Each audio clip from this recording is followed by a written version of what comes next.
I joined the Navy out of high school at 17 with Yeah. the intention of going to basic underwater demolition SEAL training, BUDS. I went through boot camp. Back then, the SEAL teams didn't have their own rate. Right. In the Navy, everybody has to have a rate to Right. progress through in a technical field. So back then, the SEAL teams made you pick a rate, whatever you qualified for. I qualified for sonar technician, and I had to go to the school after basic training. So I went there for 3 months in San Diego, and from there, I went to the SEAL training. Completed BUDS in the summer of '87, and then I went to SEAL Delivery Vehicle Team 2. I was there for about 3 years. Um, I left. I left the teams, or I left the Navy and went to the reserves and played to play high school. College football at Sacramento State. Hmm. Um, During that time in 1990, before I even got to play in my first game, I got recalled to SEAL Team 5 um, because I was in the reserves. Went to SEAL Team 5. I was at SEAL Team 5 for 5 to 6 years, about 5.5 years, I guess. From there, I was sent to Defense Language Institute. Right. From there, I went back out to a team on the East Coast where I fractured my back and um, Wow. had my knee reconstructed from a motorcycle accident. And then I went so I got sent from there to BUDS as an instructor in dive phase. So, you were called back from the reserves in 1990. Correct. Was the very end of 1990 because of stuff going on in Iraq and Kuwait? Correct. Yeah, it was for the. I was called back during Desert Shield with Yeah, double loadouts out in the desert and preparing to go out there and relieve the guys, the platoons that were out there. But to our chagrin, Schwarzkopf and Colin Powell ended it so quick. We didn't get to go out there. in the 80s, when you go into the Navy, even if you intend to be a SEAL, as you said, you have to have another rating. And so you went Mhm. for sonarman. Was it understood that after sonar school you would go to BUDS, or did you have to do sonar school and then put in an application and hope to get to BUDS? No, so in basic training, uh, the SEAL recruiters would come in. They'd show your whole basic training class, your boot camp, um, an old Vietnam video on SEAL teams, Yeah. and told you what the screening test was, and then asked for who wanted to volunteer. You raised your hand, and they took you out. You took the screening test there, and if you completed everything, then you were given orders to go to BUDS once you completed your technical school, your A school. Right. Yeah, so Yeah, the idea is if you didn't make it through BUDS, then you would go do the job you that's do. absolutely it. Yeah. You would the saying went, if you washed out or quit, you were going to be Hayes Gray underway and whatever rate that you were trained for before you got there.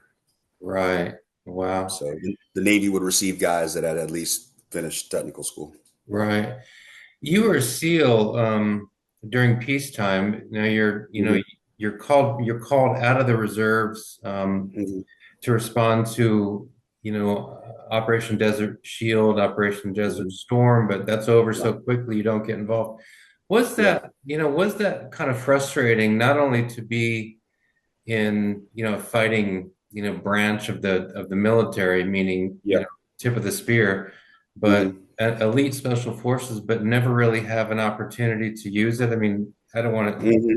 but was that a little Yeah, yeah. frustrating? It really is, and that was the biggest driving factor of why guys would leave before they did their 20 years. Because they would most guys, you were lucky to see them stay around after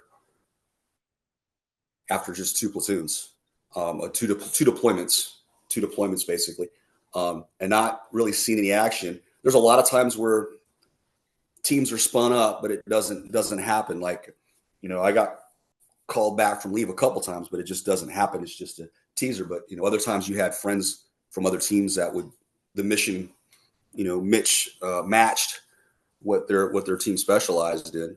So yeah, a lot of guys, a lot of SEALs would get out and go into law enforcement. Now, obviously, you made it through Buds and became a SEAL, and Mm-hmm. I'm assuming that was very difficult to do. I'm interested in hearing you talk about that. But as you look back on that SEAL training, and of course, I Yeah. think most people think especially of Hell Week. Um, Mm-hmm. for you, was it something that was challenging, but there was never really a threat that you might not make it? Or, was there a moment where for at least a minute or two, you thought, man, I may not make it through this? Or how did it go Oh for yeah. you? Oh yeah. So to go through young as I did, it wasn't common back then, Hmm. and also during that time, training was still being developed as we went, and I have acquaintances that are serving today, and the level of training that they get and the advancements they've made since I went through it's just incredible. Um, Hmm. the way they pipeline these guys. Um, when I went through, they really didn't need too many folks, so um, the standards were the standards, and there was a few times where everybody's going to get challenged at some point, but you do have your unicorns. There's just guys, and I put them through training, and I went through training with them where it didn't seem like much phased them, which was rare to me, but I Wow. saw it. Yeah. Yeah. What for you was, maybe the most challenging 5 minutes, the most challenging 10 minutes that you recall in your own SEAL training? Um, Shoot, I can recall uh, a few times. The long cold ocean swims. Hmm. Yeah, you don't realize how cold the Pacific Ocean can be. You're thinking California, not so much. I mean, Yeah. but a lot of those swims, and back then they've gotten smarter. The guys still have to earn it, obviously, but they had before you got your wetsuit, it was normally only a top half that they would issue you back then. You got a hoodie with long sleeves and what you call the beaver tail that nobody used that would pull up between your legs, but nobody would use that because they got chafed on their thighs. Oh, Um, these days, while I was an instructor there, and it made sense because you're going to have the gear when you go out to a team to operate. But that was all you had for over back then, no matter what the temperature of the water was. Today, they have another piece that will go from your ankles all the way up over your torso, and then you pull that piece that I got over you. And I think they have the option of wearing that when the water, I think, gets below a certain temperature. I'm not sure if it's right. 68 or something. I can't recall exactly. Yeah.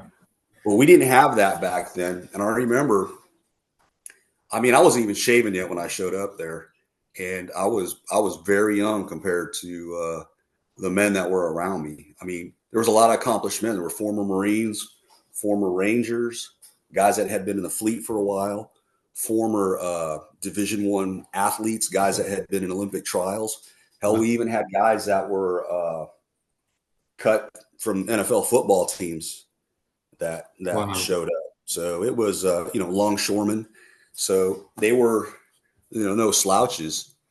And I was so small. I think I grew another 2 or 3 inches after in the next couple of years after there, and I gained like another 25, 30 pounds. So you go there and you got all these guys, and you're thinking like, what in the hell am I doing here? What I get myself into? And then Wow. you start some of the evolutions, and some of the guys start going away, and you're like, well, maybe I got something.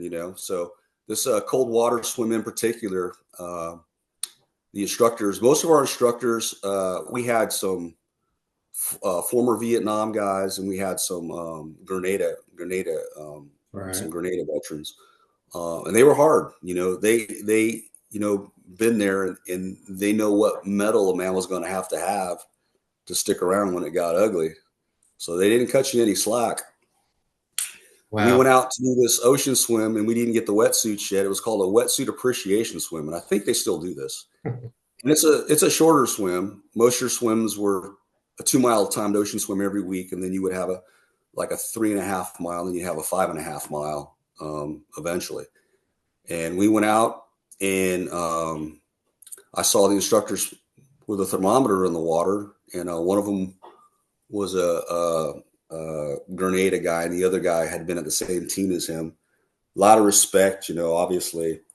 And I heard them tell each other, I don't know if I got there early or what with a group of guys we ran up with, or if I was just too close to them. And he said, it's 48 degrees.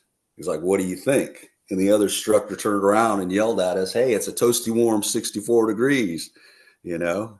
I'm thinking the whole class is like, who ya 64 degrees, Oh, Um, I think that's what he said. It yeah. might have been no, it might have been 54 degrees. It might have been. I think it was 54 degrees, not 64. Okay. And so I'm thinking, well, these guys know what they're doing. They've been doing this for a while, so you'll be all right. We go in, and we start swimming, and all of a sudden we have these safety flares or Mark 13 smoke. And it looked like Apocalypse Now out there about halfway into the swim. Flares were going off everywhere. The safety boats were running around picking guys up. Ambulances were pulling up to the beach. And Yeah. it was hypothermia. Hypothermia. Right. So the guys who are swimming, they have these flares, and when they've had enough, they trigger the flares. Typically, it was their buddy doing it for them. I Because see. I had a guy with me, and the guy was a stud.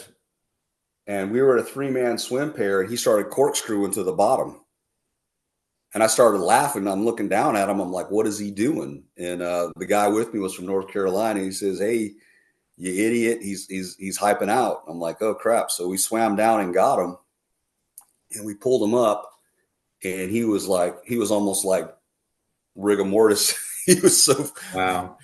I mean, he wasn't even shivering anymore. So they threw Wow. him in the boat. They threw us in the boat, and they were running around picking people up. I said something that wasn't too smart, so they picked me up and threw me back in the water and told me to swim to shore. And I thought the instructors were going to get in trouble for that, but they did not. Some guys quit. Some guys got hauled away in the ambulance. We had chow, and they brought us back out, and we did it again. Holy cow. Yeah, and I remember these two guys from the fleet. They were search and rescue swimmers, SAR swimmers, and they were behind me, and they were a swim pair. They were buddies, and they were like in their late 20s, probably mid to late 20s, and they're going to get in the water, and they got up to their knees, and I'm kind of swimming in, and they both looked at each other like, we don't really need this, man. We're done, and they quit, and Wow. a lot of guys were quitting.